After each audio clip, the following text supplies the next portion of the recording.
ជំរាបសួរពុកម៉ែបងប្អូនអរគ្នាស្វាគមន៍មកកាន់ Channel Handstorm បាទថ្ងៃនេះខ្ញុំមានប្រធានបទមួយនិយាយតាក់ទងជាមួយនឹង AOK បាទហើយអ្វី AOK ចូលមកទីផ្សារកម្ពុជាបាទអញ្ចឹង game AOK បាទដែលមានឈ្មោះពេញ Honor OK ហ្នឹងបានចូលមកទីផ្សារកម្ពុជាមិនមែនជារឿងចៃដន្យទេវាជាយុទ្ធសាស្ត្រទីផ្សារដែលគិតគូរយ៉ាងច្បាស់ដើម្បីប្រកួតប្រជែងជាមួយនឹង MLBB ដែលកំពុងគ្រប់គ្រងទីផ្សារ Mobile នៅកម្ពុជាខាងក្រោមនេះជាមូលហេតុសំខាន់ៗដែលពុកម៉ែបងប្អូនអ្នកគ្នាគួរតែយល់ដឹងបាទអញ្ចឹងមូលហេតុសំខាន់ទី1ទីផ្សារ Mobile កម្ពុជាធំនិងមានសក្តានុពលខ្ពស់កម្ពុជាមានអ្នកប្រើ smartphone ច្រើនអ៊ីនធឺណិតលឿនល្អនិង data តម្លៃសមរម្យវិស័យ e-sport កំពុងរីកចម្រើន MLBB បានបង្កើតមូលដ្ឋានអ្នកលេងធំមួយរួចហើយដូច្នេះ AOK មើលឃើញថាទីផ្សារនេះរួចរាល់សម្រាប់ការប្រកួតប្រជែងមិនចាំបាច់អប់រំទីផ្សារថ្មីទៀតទេអញ្ចឹងចំណុចទី2យុទ្ធសាស្ត្រពង្រីក Global ហុកគឺជា game mobile ដែលរកចំណូលខ្ពស់បំផុតមួយនៅពិភពលោកជោគជ័យខ្លាំងនៅចិនបន្ទាប់ពីជោគជ័យនៅក្នុងស្រុកខ្លួនពួកគេចង់ពង្រីកទីផ្សារទៅតំបន់អាស៊ីអាគ្នេយ៍ដូចជាកម្ពុជាថៃវៀតណាមនិងហ្វីលីពីនតំបន់អាស៊ីគឺជាទីផ្សារ mobile ខ្លាំងបំផុតក្នុងពិភពលោកបាទអញ្ចឹងដូចអ្នកនរគ្នាបានដឹងហើយថានៅតំបន់អាស៊ីយើងគឺជាទីផ្សារដែលពេញនិយមមែនទែនទៅលើប្រភេទហ្គេមទូរស័ព្ទដៃបាទអញ្ចឹងរាល់ហ្គេមទូរស័ព្ទដៃមួយគឺវាលុកខ្លាំងមែនទែននៅតំបន់អាស៊ីយើងបាទអញ្ចឹងចំណុចទី3ការប្រកួតប្រជែងជាមួយ MLBB ដែលផ្ទាល់ MLBB មានគុណសម្បត្តិ community ខ្លាំង tournament ច្រើន creator និង streamer ច្រើនហុកចូលមកដើម្បីផ្ដល់ graphic និង gameplay ខ្ពស់ជាងផ្ដល់ prize pool e-sport ធំទាក់ទាញ pro player និង streamer វាជាការប្រកួត mobile world នៅកម្ពុជាបាទអាចចំណុចផ្ដល់ prize pool e-sport ធំនេះបាទនៅកម្ពុជាមិនទាន់មានការប្រកួត e-sport ទេបាទអញ្ចឹងចំណុចដែលហុកចូលមកនេះបាទដើម្បីផ្ដល់ prize pool ធំបាទប៉ុន្តែហុកមិនទាន់បង្កើតជា tournament ប្រកួតនៅឡើយទេគ្រាន់តែធ្វើទីផ្សារនៅស្រុកខ្មែរសិនទេអ្នកនរគ្នាបាទចំណុចទី4 e-sport ជាចំណុចសំខាន់ហុកចង់បង្កើត league tournament និង campus event នៅកម្ពុជាដើម្បី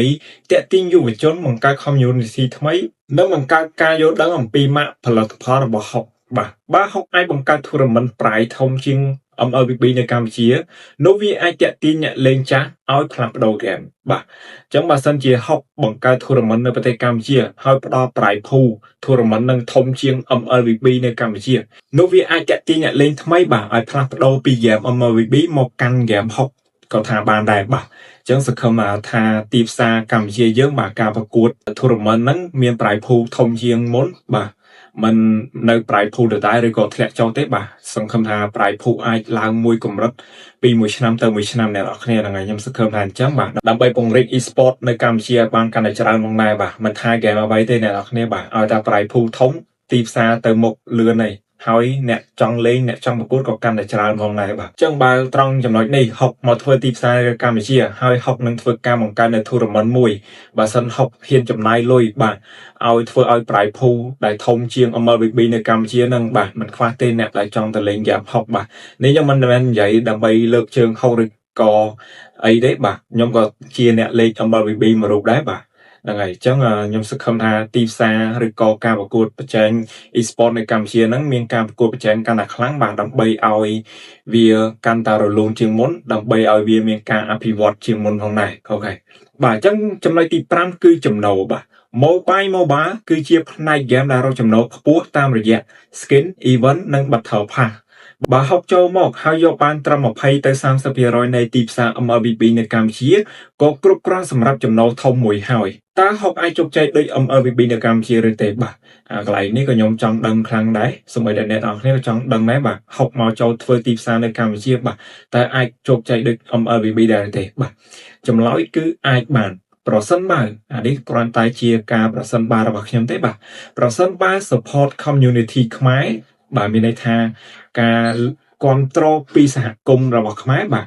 មាន tournament ទៀងទាត់មាន content creator ខ្មែរច្រើនបាទអាហ្នឹងគឺជា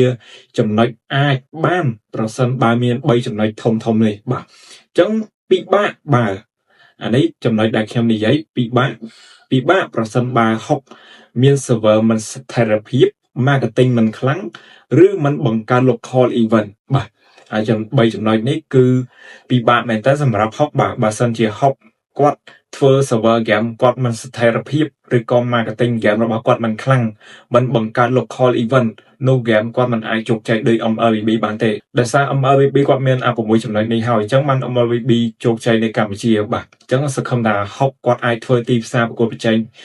ជាមួយនឹង MLBB ត្រូវផ្ដោតសំខាន់មែនទែនទៅលើ6ចំណុចនេះបាទដើម្បីយកឈ្នះ MLBB ឬក៏ប្រហាក់ប្រហែលនឹង MLBB នៅកម្ពុជាផងដែរបាទអញ្ចឹងវីដេអូនេះមានតែប៉ុណ្្នឹងឯងអ្នកនរគ្នាបើសិនជាអ្នកទាំងអស់គ្នាពេញចិត្តនឹងវីដេអូមួយនេះកុំភ្លេចជួយចុច like subscribe channel ខ្ញុំម្នាក់មួយផងបាទបាយបាយអ្នកនរគ្នាជួបគ្នានៅវីដេអូក្រោយណាសូមជម្រាបលា